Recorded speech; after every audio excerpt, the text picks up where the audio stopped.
দুইটা চোখের পাওয়ার নাই বলে আমি অন্ধ, আমারে কিছু ভিক্ষা দাও। আমার মাওলায় যদি তোরে অন্ধ বানাইতেন রে যুবক, বল সারা রাত মোবাইলে নাচ গান কেমনে দেখতি? আমার মাওলায় যদি অন্ধ বানাইতেন, কে তোরে চক্ষু দান করত? আমার মাওলায় যদি তোরে বধির বানাইতেন, কে তোরে আর সুস্থ করত? কত মানুষ সুস্থ ছিল, হঠাৎ কইরা জ্বর আসছে, বিছানায় পড়ে একটা সাইট নষ্ট হয়ে গেছে, বিছানা থেকে এখন আর উঠতে পারে না, কণ্ঠ শেষ, জীবনটাই অর্ধেক হয়ে গেছে। এখন ছেলেও ভালো জানে না, মেয়েও ভালো জানে না। ও আমার ফতুল্লাহ এলাকার মুসলমান বাবারা, ও বৃদ্ধ বাবাজি, ও যুবক, একটু চিন্তা করো বাবা। তুই বিছানায় শুয়া শুয়া গানের তার কানে লাগাইয়া গান শুনতেছ, আজরাইল যদি এর মধ্যে আল্লাহ পাঠায় দেয়, অবস্থা কেমন তোমার খারাপ হয়ে যাবে। ঈমান নাই, কালেমাও তোমার জবানে আর আসবে না। নবী বলে একটা জ্যান্ত ছাগলের চামড়া খুললে যেমন কষ্ট পায়, একটা গুনাহগার বেনামাজির রূহটা যখন আজরাইল নেয়, সেই কষ্ট শুরু হয়ে যায়। আজরাইলকে দেখে এক হাত মাশরিকে আর এক হাত মাগরিবে, পা জমিনে মাথা আসমানে, চক্ষু দুইটা বড় বড়। এখানে দেখাই গুনাহগারের কলিজার মধ্যে কম্পন শুরু হয়ে যায়। আর যেই জাহান্নাম আল্লাহ বানাইছে, ওই গুনাহগারেরা জাহান্নামের ছবিটা দেখায় দেয়। আর কে দার খৌফে হক দর দিল মাদাম, জান্নাতুল মাওয়া দেহদ রামাকাম, জুজবা হকচি জে মখাজ ইনসুজা ফজলে উআ মস্তে দর জুমলা জাহা। এই আল্লাহর ভয়, আল্লাহর আদালতে দাঁড়ায় হিসাব দেওয়ার ভয়টা অন্তরে ঢুকানোর জন্য লাগবে একজন আল্লাহওয়ালার নেক নজর। এজন্য আল্লাহ বলেন, ইয়া আইয়ুহাল্লাযীনা আমানুত্তাকুল্লাহা হাক্কা তুকাতি, ও মুমিনেরা আল্লাহকে ভয় করো হক আদায় করে। ওয়ালা তামুতুন্না ইল্লা ওয়া আনতুম মুসলিমুন।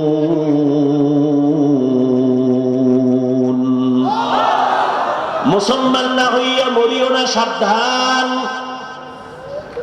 নবী বলেন, আলা কুল্লুকুম রাইন ওয়া কুল্লুকুম মাসউলুন আন রাইয়াতিহি। এই উদেকা মোনাজাত দিয়ে দিমু। মাওলায় যদি বাড়ি না নেয়, কেমনে আগে বাড়ি যাবা? মাওলায় না নিলে পারবা?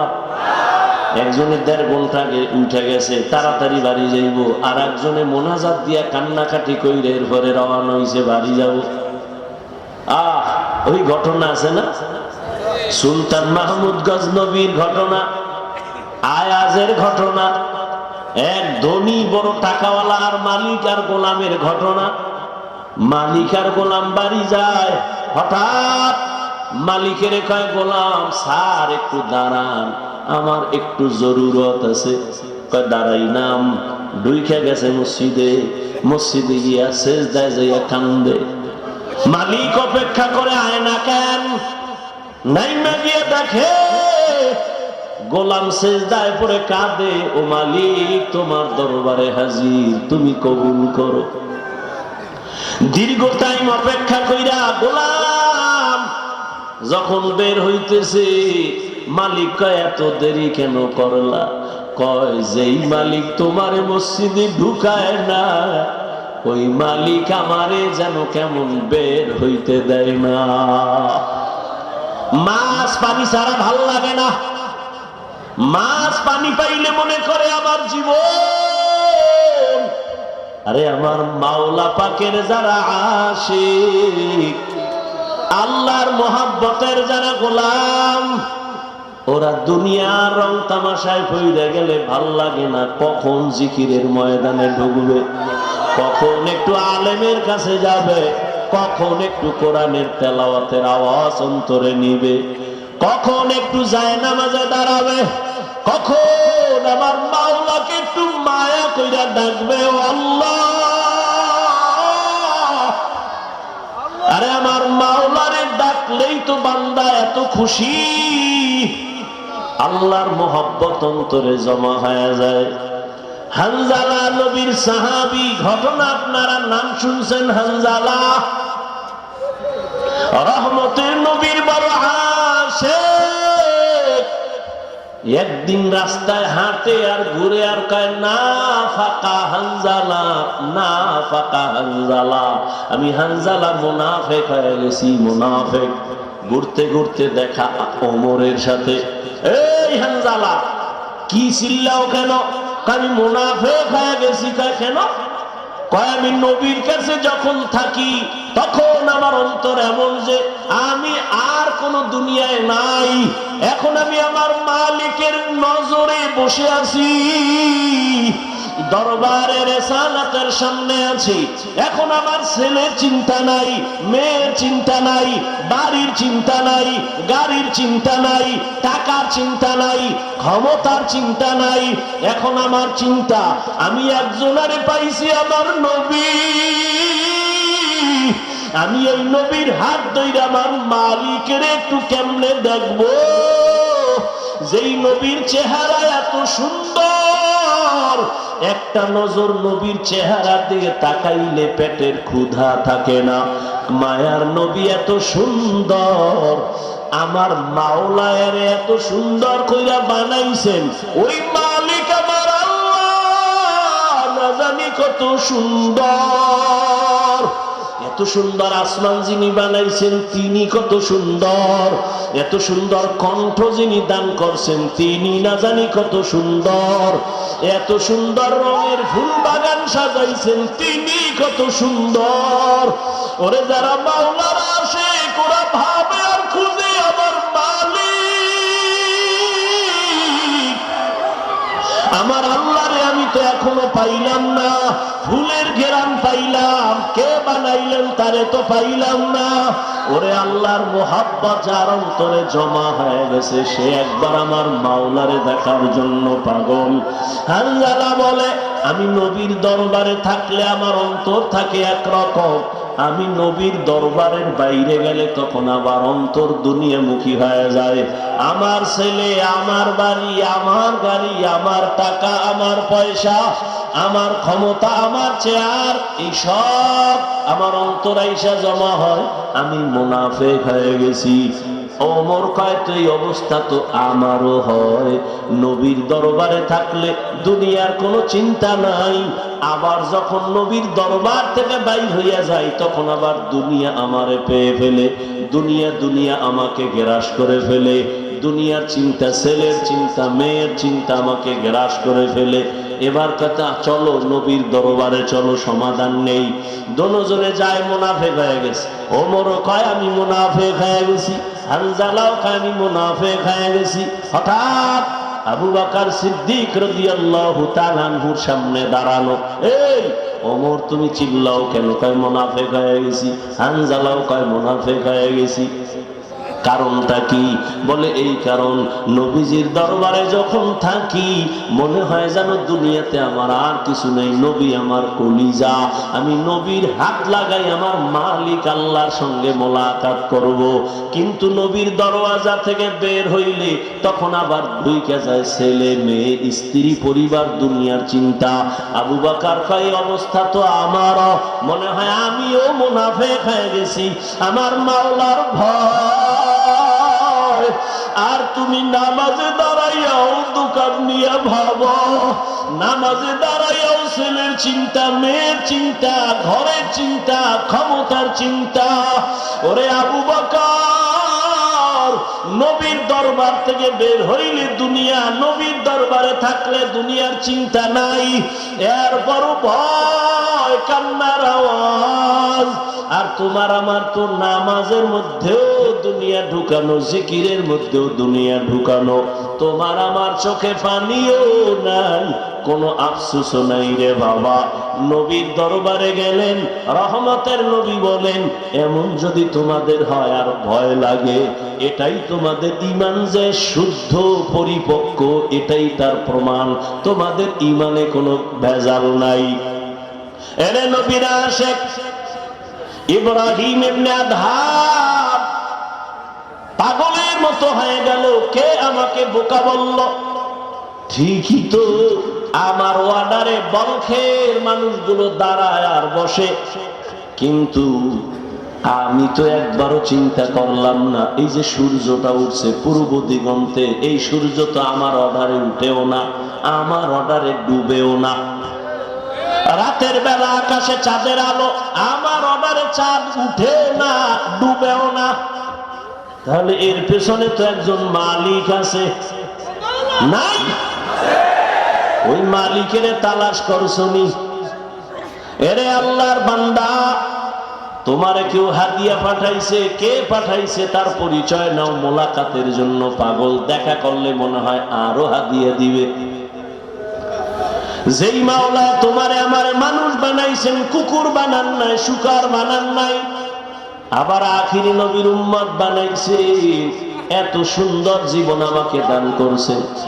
আমার মতোই তো কত মানুষ, ওই যাও ডিআইটি মসজিদের বারান্দায় যাও, বাইতুল মুকাররমে জুমার দিন গিয়া দেখো, পাও নাই ভিক্ষা করে। দুইটা চোখের পাওয়ার নাই বলে আমি অন্ধ, আমারে কিছু ভিক্ষা দাও। আমার মাওলায় যদি তোরে অন্ধ বানাইতেন রে যুবক, বল সারা রাত মোবাইলে নাচ গান কেমনে দেখতি? আমার মাওলায় যদি অন্ধ বানাইতেন, কে তোরে চক্ষু দান করত? আমার মাওলায় যদি তোরে বধির বানাইতেন, কে তোরে আর সুস্থ করত? কত মানুষ সুস্থ ছিল, হঠাৎ কইরা জ্বর আসছে, বিছানায় পড়ে একটা সাইট নষ্ট হয়ে গেছে, বিছানা থেকে এখন আর উঠতে পারে না, কণ্ঠ শেষ, জীবনটাই অর্ধেক হয়ে গেছে। এখন ছেলেও ভালো জানে না, মেয়েও ভালো জানে না। ও আমার ফতুল্লাহ এলাকার মুসলমান বাবারা, ও বৃদ্ধ বাবাজি, ও যুবক, একটু চিন্তা করো বাবা, আমরা নবীর আদর্শ মানতে গিয়া কই আমগো তো না খাইয়া কেউ মরি নাই, সম্মান কমে নাই। আমি তোমাকে বলি না আমগো মতো হুজুর হয়ে যাও, একবারও বলি না রে বাবা। বরং তুমি স্কুলে পড়ো আলহামদুলিল্লাহ, কলেজে পড়ো, চাকরি করো, ব্যবসা করো আলহামদুলিল্লাহ, তবে ওখানে থাইকেই তুমি আমার মালিকের সাথে একটা লাইন লাগাও, ওখানে থাইকা নামাজের সেজদা দাও। চাকরি করিয়াও কি তোমার মতো নামাজি নাই? ব্যবসা করে নামাজ ছাড়ে না এরকম জেনারেল লাইনের মানুষ কি নাই? তোমার মতো যুবক রাস্তায় গাড়ি চালায়, এক বেলার নামাজও ছাড়ে না, দাড়িও কাটে না। বলো বাবা তুমি কেন পারো না? তোমার মতো কত যুবক নদীর মধ্যে মাছ ধরে, নামাজ ছাড়ে না, বলো তুমি কেন পারো না? তোমার মতো যুবক স্কুল কলেজে পড়িয়াও নামাজ ছাড়ে না, বলো তুমি কেন পারো না? আসলে কি তোমার কপাল পুড়িয়া গেছে, নাকি কোরআন হাদিস মিথ্যা মনে করেছো? যদি বলো হ্যাঁ, তো একটা ভুল কোরআন থেকে বের করে দাও, আমিও দাড়িটা কেটে ফেলি, নামাজ বন্ধ করে দেই। যদি কোরআনে ভুল হয় সবই ভুল, আল্লাহ ভুল। আর যদি বলো না আল্লাহর কোরআন সত্য, তো আল্লাহ আছেন সত্য, গুনাহ নিয়ে কবরে গেলে আযাব হবে তাও সত্য, নেক আমল নিয়ে যদি যাও জান্নাত পাইবা তাও সত্য। কোরআনে জাহান্নামের বয়ান আসেনি? কে জান্নাতে যাবে কে জাহান্নামে যাবে আল্লাহ তাও বলেছেন। মনটাকে শুধু বুঝাইও। হাফিজুর রহমান ভাই তো আমাদেরকে হুজুর হওয়ার জন্য তাকিদ দেয় নাই, হাফিজ ভাই তো কওমি মাদ্রাসায় যাইতে বলে নাই, হাফিজুর রহমান তো তাবলিগ না গেলে জাহান্নামে যাবা বলে নাই। কি বলছে? স্কুলে পড়লেও নামাজ ছাড়া যাবে না। স্কুলে পড়িয়াও তো আমার মতো যুবক নামাজ পড়ে, আমি কেন পারি না? আমার মতো যুবক চাকরি করে নামাজ পড়ে, আমি কেন পারি না? আমার মতো যুবক ব্যবসা করে নামাজ পড়ে, আমি কেন পারি না? আমার কপাল বুঝি খারাপ, গুনার কারণে আল্লাহ বুঝি আমার উপরে বেজার হয়ে গেল। এখনো সময় আছে, তওবার দরজায় ফিরে আসো। আল্লাহ তাআলা বারবার ডাকে, আয়, কই যাবি বান্দা আয়, যেদিকেই যাবি জাহান্নাম ছাড়া আর কিছুই নাই। আমার দরজাটা শান্তির আর রহমতের দরজা, তওবা কর, জীবনের সব গুনাহ মাফ করে দিব। 5 বেলার নামাজ পড়ো, মা বাবার দোয়া নাও, বেয়াদবি করিও না, শিক্ষকের দোয়া নাও, বেয়াদবি করিও না, ওলামায়ে কেরামের পরামর্শ নিয়ে নামাজ পড়ো, দাঁড়িয়ে রাখো, মা বাবার দোয়া নিয়ে চলো, চাকরি করো, ব্যবসা করো, হালাল ভাবে চলো, হারাম খাইও না, কারো হক নষ্ট করিও না, কারো উপরে জুলুম করিও না। যদি এমত অবস্থায় তুমি নেক আমল নিয়ে কবরে যাইতে পারো, তোমার কবর হবে জান্নাতের বাগান। আল্লাহ তাআলা আরামের বিছানা দিবেন ফেরেশতার মাধ্যমে ঘুমানোর জন্য। আর যদি বান্দা গুনার মজা পাইয়া গুনাহ করতে করতে করতে করতে আজরাইলের হাতে ধরা খাইয়াই যাও, আজরাইল যদি আইসা দেখে তোর কানের ভেতরে গানের তার লাগানো, তুই বিছানায় শুয়া শুয়া গানের তার কানে লাগাইয়া গান শুনতেছ, আজরাইল যদি এর মধ্যে আল্লাহ পাঠায় দেয়, অবস্থা কেমন তোমার খারাপ হয়ে যাবে। ঈমান নাই, কালেমাও তোমার জবানে আর আসবে না। নবী বলে একটা জ্যান্ত ছাগলের চামড়া খুললে যেমন কষ্ট পায়, একটা গুনাহগার বেনামাজির রূহটা যখন আজরাইল নেয় সেই কষ্ট শুরু হয়ে যায়। আজরাইলকে দেখে এক হাত মাশরিকে আর এক হাত মাগরিবে, পা জমিনে মাথা আসমানে, চক্ষু দুইটা বড় বড়, এখানে দেখাই গুনাহগারের কলিজার মধ্যে কম্পন শুরু হয়ে যায়। আর যেই জাহান্নাম আল্লাহ বানাইছেন, ওই গুনাহগারেরা জাহান্নামের ছবিটা দেখায় দেয়। ও আল্লাহর বান্দা, তুমি আমি তো মানুষের কাতারেই নাই। যারা মানুষ, ওই যে আবু বকরের কথা বলতেছিলাম, রহমতের নবী, যার কোনো গুনাহ নাই, তিনিও কান্না করতেছেন আল্লাহর আদালতের হালাতের কথা চিন্তা করিয়া। আম্মা জান আয়েশা রাদিয়াল্লাহু আনহা বলেন, নবীজিকে আমি জিজ্ঞাসা করলাম, নবী আমার রুমে বৈশা কাঁদেন কেন? নবী বলেন, ও আয়েশা, হাসরের ময়দানে আমার উম্মতের কি উপায় হবে, এই চিন্তায় আমি কান্না করতেছি। আম্মাজান বলেন, ও নবী, হাসরের মাঠটা কেমন হবে? নবী বলেন, আয়েশা, এই জমিনটা হবে কিয়ামতের মাঠ, আরাফার ময়দান হবে আল্লাহর বিচারালয়, আদালত। এই দুনিয়ায় তো বড় বড় মাস্তান তো চলে গেল, আল্লাহর কোরআনের একটা ভুল বের করতে পারে নাই, নবী একটা কথার মিথ্যা প্রমাণ করতে পারে নাই। আল্লাহর নবী বলেন, ওই হাদিস এখনো আছে, কোরআন এখনো আছে। আম্মা জান আয়েশাকে নবী বলেন, কিয়ামতের ময়দান এমন এক অবস্থা হবে, পুরো জমিনটা সমান হবে। সূর্যটা এখন তো বিজ্ঞানীরা বলে জমিন থেকে 9,30,00,000 মাইল উপরে। কিয়ামতের ময়দানে আল্লাহ অর্ডার করবে, সূর্য নিচে নেমে আয়, তোর যত মুখ আছে নিচে কর, যত তাপ আছে তাপ জমিনে ছাড়। সূর্যের তাপে জমিনটা পুড়িয়া তামা হয়ে যাবে। স্বর্ণ হবে না কেন? জমিনটা পুড়িয়া রূপা হবে না কেন? পিতল হবে না কেন? মুফাসসিরিনে কেরাম বলেন, স্বর্ণ, রূপা, তামা, পিতল এগুলো হবে না। জমিনটা তামা হওয়ার কারণ, তামার ধাতুর মধ্যে একটা গুণ আছে, স্বর্ণের মধ্যে নাই, রূপার মধ্যে নাই। বলে কি? স্বর্ণের এক মাথা গরম হলে ভিন্ন মাথা গরম হয় না, রূপার এক অংশ গরম হলে অন্য অংশ গরম হয় না। কিন্তু তামা এমন একটা ধাতু, এক পার্শ্বে গরম হয়ে গেলে পুরাটাই গরম হয়ে যাবে। আল্লাহ যখন বলবে, সূর্য তুই মনের মতো তাপ দিতে পারো না, আজকে সব তাপ ছাইরা যাবে, সূর্যের এমন তাপ শুরু হয়ে যাবে, জমিনটা তামা হয়ে যাবে। নবী কান্না করেন আর বলেন, আয়েশা, অন্যদিকে জাহান্নামের আওয়াজ, জাহান্নাম চিল্লায়া বলবে, আল্লাহ বেনামাজি কই, বেপরদাওয়ালা গুনাহগারেরা কই, আমার পেটের মধ্যে দাও, আমার পেটে বড় ক্ষুধা। আল্লাহ বলবে, জাহান্নাম একটু অপেক্ষা কর, আমি বিচারটা শেষ করে নেই, তারপরে তোর খোরাক আমি দিতেছি। নবী বলেন, জাহান্নাম থামে না, তখন আল্লাহ অর্ডার দিবেন, এই ফেরেশতারা জাহান্নামের গলার মধ্যে 70,000 শিকল লাগাইয়া বাঁধো। এক একটা শিকলের গোড়ায় 70,000 ফেরেশতা ধইরা ভালো কইরা পেছন দিকে টাইনা রাখ, ও যেন আমার আদালতের দিকে আসতে না পারে। যদি আমার আদালতের দিকে আগায় আমি তো আর বিচার করতে পারবো না। জাহান্নামের আগুন এই মানুষগুলোকে পেটের মধ্যে নিয়ে নিবে। আল্লাহর অর্ডারে ফেরেশতারা জাহান্নামের গলায় শিকল লাগাইয়া 70,000 করে এক একটা শিকলের গোড়ায় জাহান্নামের ধরবে, ধইরা রাখতে পারবে না। এত চিল্লানি দিয়া বলবে, আল্লাহ বেনামাজি গুনাহগার আমার খোরাক গুলো দাও ক্ষুধা। আল্লাহ পাক নবী বলেন, আল্লাহর ফেরেশতারা যখন ধরে রাখতে পারবে না তখন আমি মুহাম্মদের অন্তরে বড় মায়া, আমি সাথে সাথে সিজদায় পড়ে বলবো, আল্লাহ জাহান্নামের ফিরাও,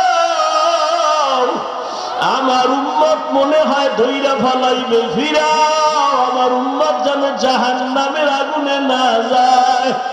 আমার উম্মত যদি জাহান্নামে যায় আমি জান্নাতে যাব না। তখন আল্লাহ বলবে, নবী আপনি মাথা উঠাইয়া দেন, কাঁদিয়েন না, আপনার কান্না আমি সহ্য করতে পারি না। আমি মাথা উঠাইয়া দিব। আল্লাহ পাক দেখে জাহান্নামে এখনো দাঁড়ায় না, শিকলেও ধরে রাখতে পারে না। তখন আল্লাহ আমার সান্ত্বনার জন্য একটু কুদরতি হাতের পানি ফেরেশতারে দিয়া বলবে, জাহান্নামের গায়ে ছিটায়া দাও। যখন জাহান্নামের গায়ে আল্লাহর দেওয়া কুদরতের পানিটা ছিটায় দিবে, জাহান্নাম দ্রুত গতিতে পেছনে ভাগতে থাকবে। ফেরেশতারা বলবেন, আল্লাহ এতক্ষণ আমরা 70,000 শিকল লাগাইয়া যেই জাহান্নামের ধরে রাখতে পারি না, তুমি এমন কি বরকতের পানি দিছো যে জাহান্নাম এখন নিজে নিজে পেছনে দৌড়ায় ভাগতেছে? কারণ কি? এটা কি জমজমের বরকতি পানি? না কি এটা কাউসারের পানি? না এটা কি আবে হায়াতের পানি? না এটা দুনিয়ার বরকতের কোনো পানি? না তোমার বৃষ্টির পানি? না কোনো সমুদ্রের পানি? আল্লাহ বলবে, ফেরেশতা এই পানি জমজমের পানিও না, কাউসারের পানিও না, এই পানি আবে হায়াতের পানিও না, এই পানি দুনিয়ার কোন সমুদ্রের পানি না, বৃষ্টির পানি না। আল্লাহ বলবেন, আমার মায়ার নবীর গুনাহগার উম্মতের চোখের পানি দুনিয়াতে আমার মায়ার নবীর উম্মতেরা গুনার কথা স্মরণ করে কাঁদত। মানুষ যখন ঘুমায় যাইতো আমার আশিকের কান্না শুরু হয়ে যাইতো। গভীর রাতে সিজদায় পড়ে বলতো, দয়ার মালিক আমার মতো গুনাহগার এই জমিনে আর কেউ নাই। গুনার কারণে আমার হাত না পাক, আমার চোখ না পাক, আমার জিহ্বা না পাক, আমার অন্তর না পাক। আয় আল্লাহ, তোমার দেওয়া সূর্যের আলো, পানি, বাতাস সব নেয়ামত খাইয়া তোমার নাফরমানি করেছি। আজ আমি গুনার কারণে মনে হয় আমার জাহান্নাম ছাড়া উপায় নাই। আমার গুনার খবর আমার মাও জানে না, বাবাও জানে না, ভাই বোন স্ত্রী পরিবারের কেউ জানে না। আমার গুনার খবর আমার মা বাবায় যদি জানতো লাঠি মেরে ঘর থেকে বের করে দিত। আমার গুনার খবর যদি আমার স্ত্রী জানতো আমাকে স্বামী বইলা গ্রহণ করতো না। আমার গুনার খবর যদি আমার সন্তান জানতো কোনদিন আমাকে বাবা বলতো না। ও দয়ার মালিক যে তুমি কত দয়ার মালিক, তুমি আমার সব গুনার খবর জানো। ও আল্লাহ, যুবকের আমার মাওলারে ডাক দে, দুই ফোঁটা চোখের পানি ছাড়, আর গুনার কত স্মরণ করে ক্ষমা চাও। আর আল্লাহরে বলো, আমার মাওলা যে কেমন দয়ার মাওলা। ওরে দরওয়াজা জানালা বন্ধ করে মোবাইলে তারা যে গুনাহ করেছে, ওই দরওয়াজা জানালার ভেতরের গুনার খবর মাও জানে না, বাবাও জানে না। ওরে আমার মাওলারে ফাঁকি দিতে পারো নাই রে বাবা।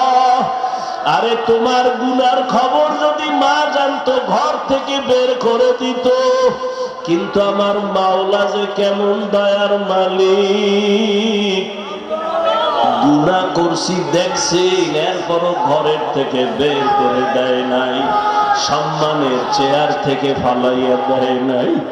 ও আল্লাহর বান্দারা, আজকে বাড়ি পাইছো, গাড়ি পাইছো, সন্তান, বিবি, পরিবার, ক্ষমতা সবই পাইলা, কিন্তু আজকে যেইগুলি পাইয়া পাগল, চিন্তা করে দেখছো এগুলি কিছুই তোমার আমার আপন না। ওরে আজরাইল আইসা যখন রূহ দইরা টান মারবে, ওরে তোমার আপন মা বাবা তোমারে ফেলে দিবে, আর ঘরে ঢুকাইবে না। সাদা কাপড়ের প্যাকেট বানাইয়া কবরের দেশে পাঠাইয়া দিবে। এতদিন যে মা বাবার জন্য এত পাগল হইলাম, কেউ আমার সাথে যাবে না। আমি আস্তে আস্তে দেখি আমার বন্ধু নাই, আমার পাশের লোকগুলো সব আলাদা হয়ে গেল। এক পর্যায়ে আমার সাদা কাপড়ে পেঁচাইয়া আমারে পান বাগানে নিয়ে রওয়ানা। ওই কবরে অন্ধকার ঘর, বাতি নাই, কোনো সাথী নাই। ওই কবরে পাড়াইয়া পাড়াইয়া মাটি দিয়া সবাই চলে গেল, আমি এখন একা। আমার ডানে মাটি, বামে মাটি, সামনে পেছনে, উপরে নিচে মাটি। কই আমার বাড়ি, কই আমার গাড়ি, কই আমার সন্তান, কই আমার মা বাবা, কই আমার ক্ষমতার চেয়ার, কই আমার সম্মান। এখন এই অন্ধকার কবরে দুইজন ফেরেশতা চলে আসবে প্রশ্ন করার জন্য। রবের পরিচয় দাও, ধর্মের পরিচয় দাও, রহমতের নবীর পরিচয় দাও। আমি যদি মাওলারে না চিনিয়া কবরের বিছানায় যাই, ওরে গুনাহগার বেনামাজি তখন বলবে হা হা লা আদরি, হা হা লা আদরি, হা হা লা আদরি। আফসোস, আমি কিছুই জানি না, কিছুই জানি না, কিছুই জানি না। আমার রবকে আমি চিনি না, আমার ধর্ম কি জানি না, মুহাম্মদ নবীকে আমি চিনি না। নবী বলেন সাথে সাথে আমার মাওলা রাগান্বিত কুদরতি আওয়াজ দিবেন। আল্লাহ বলবেন ফেরেশতা, এর সাথে আর ভালো ব্যবহার করার কোনো সুযোগ নাই। এই বান্দারে আমি দুনিয়াতে কত আদর করছি, আমি আল্লাহ কত নিয়ামত খাওয়াইলাম। আমার দেওয়া জমিনের ফসল খাইলো, গাছের ফল খাইলো, নদীর মাছ খাইলো, একবারও শুকর আদায় করে নাই, বরং আমার নাফরমানি করেছে। আলেম ওলামারা বুঝাইলো, বুঝে নাই, বিরোধিতা করেছে। এখন আর সুযোগ দেওয়া হবে না, এর জাহান্নামের শিকল লাগাও। কবরের ভেতরে জাহান্নামের বিছানা দাও। আল্লাহ রাগান্বিত হয়ে বলবে নাফরমানের ধর, কবরের ভেতরে জাহান্নামের আগুন লাগা দাও। আল্লাহ রাগান্বিত হয়ে বলবে ও কবরের মাটি, এই গুনাহগারের দুই পার্শ্ব থেকে জোরে জোরে চাপ দাও। এমন জোরে দুই পাশের মাটি চাপ দিবে, সহ্য করতে পারবি রে যুবক। একটা মশার কামড় সইতে পারো না, বেতের বাড়ি সইতে পারো না, সূর্যের গরম সহ্য করতে পারো না। গুনাহ নিয়ে কবরে গেলে কেমনে মাটির চাপ সহ্য করবা?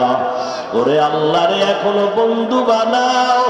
আল্লাহর খাঁটি ওলি আল্লাহ যারা, উলামায়ে কেরামদের বন্ধু বানাও। এখনো সময় আছে, তওবা করো আর আল্লাহকে বলো মাওলা গুনাহ আর করবো না, নামাজ ছাড়বো না, বেপরদায় চলবো না, দাড়ি কাটবো না। আমার মাওলার আযাব বড় কঠিন, আল্লাহ এজন্য বলেছেন মুসলমান না হইয়া মরণ বরণ করিও না। এখনো সময় আছে, তওবা করে নাও। স্কুলে পড়ো, কলেজে পড়ো, চাকরি করো, ব্যবসা করো, তওবা করো। আর নামাজ ছাড়বা না, দাড়ি কাটবা না, বেপরদায় চলবা না। মা বাবার দোয়া নিয়া, উলামায়ে কেরামের দোয়া নিয়া, শিক্ষক মুরব্বীদের দোয়া নিয়া নবীর তরিকায় চলবা। আল্লাহর কাছে 2 ফোঁটা চোখের পানি ছেড়ে দাও। যদি কান্না না আসে, মনে করিও গুনার কারণে দিলটা পাথর হয়ে গেছে, আল্লাহ বেজার হয়ে গেছে। এখনো সময় আছে, আল্লাহকে বলো, আল্লাহ দিলটা নরম বানায় দাও। ওরে ডানে বামে দেখো, তোমার মতো কত গোলামের চোখে পানি। তোমার আমার চোখে কেন পানি নাই? গুনার কারণে আল্লাহ বেজার। ওরে কান্নাওয়ালার কাছে হাতটা বাড়াইয়া দোয়া চাও, আর বলো, কান্নাওয়ালা ভাই, আমার জন্য একটু দোয়া করেন। আমার গুনার কারণে আমার কলবটা পাথরের মতো শক্ত, আমার চোখে পানি আসে না। দোয়া, কান্নাওয়ালার দোয়া ফেরত যাবে না।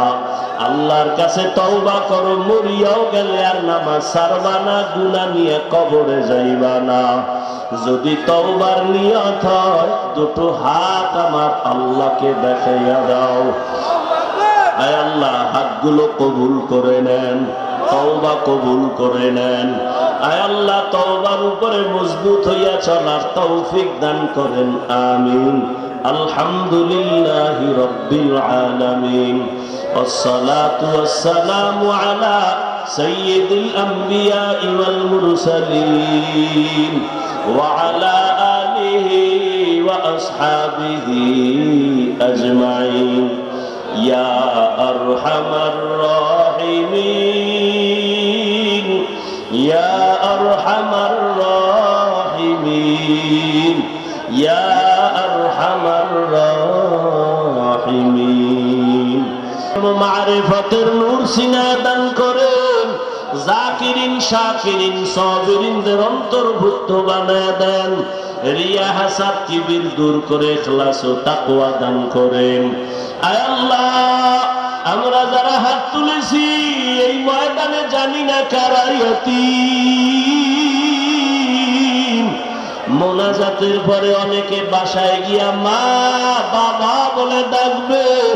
যার মা নাই, বাবা নাই, জীবনে আর মা বলে ডাক দিতে পারবে না, বাবা বলে ডাক দিতে পারবে না। ও সন্তানেরা, ওই মা বাবার চেহারাটাও কি মনে পড়ে না? ওই মা বাবার জন্য কি মায়া হবে না? ওই মা বাবার চোখের পানি আর দোয়া ছাড়াই চেয়ারে বসতে পারি নাই। ওই মা বাবার চোখের পানি আর দোয়ার কারণে তুমি টাকার মালিক, বাড়ি গাড়ির মালিক, সম্মানের মালিক। ওই মা বাবারে কবরে রাইখা কেমনে আরামে ঘুমাও? ওই মা বাবার জন্য 2 ফোঁটা চোখের পানি ছেড়ে দোয়া করো, ও আল্লাহ, এই ময়দানে যারা ইয়াতীম, মেহেরবানি করে সবার কবর জান্নাত বানায় দেন। যারা বেঁচে আছেন হায়াত বাড়ায় দেন। আয় আল্লাহ, যারা অসুস্থ সুস্থ বানায় দেন। আওয়াজে, কথায়, রুহানিয়াতে স্পষ্টতা, দ্বীনের নিসবতে বাড়ায় দেন আল্লাহ। ইলম, হিকমত, আমলে বরকত বাড়ায় দেন। আয় আল্লাহ, সুস্থতার নিয়ামত বাড়ায় দেন। দীর্ঘ নেক হায়াত দান করেন। সারা দুনিয়ায় খেদমতের জন্য কবুল করে নেন। মুখালিফের মুওয়াফিক বানায় দেন। জাহিরি বাতিনি দুশ্মনের মোকাবেলায় বিজয় দান করেন। উলামা, তোলাবা, উম্মতের অন্তরে ইজ্জত, মুহাব্বত, রহমত বাড়ায় দেন। ইলম, হিকমত, আমলে বরকত বাড়ায় দেন।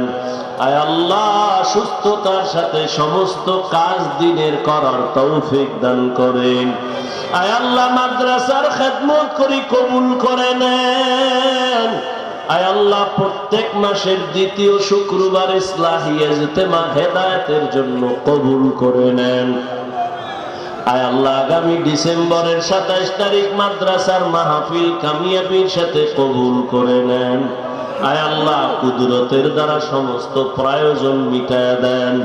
আয় আল্লাহ, আপনার খাস বান্দাদেরকে মাদ্রাসায় পৌঁছাইয়া দেন। কুদরতের দ্বারা হাজাতগুলো পূরণ করে দেন। আয় আল্লাহ সবার দিলের নেক আশা পূরণ করে দেন। আয় আল্লাহ 5 ওয়াক্ত নামাজ বা জামাত আদায়ের তৌফিক দান করেন। নামাজ কাজা হওয়া থেকে হেফাজত করেন আল্লাহ। আয় আল্লাহ মেহেরবানি করে ইখলাসওয়ালা জিন্দেগি দান করেন। আয় আল্লাহ বাতিলের মোকাবেলায় বিজয় দান করেন। আয় আল্লাহ নবীজির সুন্নত মোহাব্বত আমাদের ভেতরে দান করেন। আয় আল্লাহ তাআলা নবীজির মোহাব্বতে আমাদের দোয়া কবুল করে নেন। আয় আল্লাহ হেদায়েতের নূর দিয়া সিনাটা ভরপুর করে দেন। আপনার আশিক নবীর আশিক হওয়ার তৌফিক দান করেন। সুন্নতওয়ালা জিন্দেগি আমাদের দান করেন। ইজ্জতের হেফাজত করেন। আমাদের জান মাল আহাল পরিবার হেফাজত করেন আল্লাহ। দিলের নেক আশা পুরা দেন। আয় আল্লাহ কোরআন ও হাদিসের ইলমের নূর সিনায় দান করেন আল্লাহ। আয় আল্লাহ গুনাহের প্রতি ঘৃণা জমায়া দেন। আয় আল্লাহ নারীদের ফিতনা থেকে হেফাজত করেন। আয় আল্লাহ সমস্ত ফিতনা থেকে হেফাজত করেন। নবীজির মোহাব্বতে দোয়া কবুল করে নেন। وصلى الله تعالى على خير خلقه محمد وعلى آله وأصحابه أجمعين آمين آمين آمين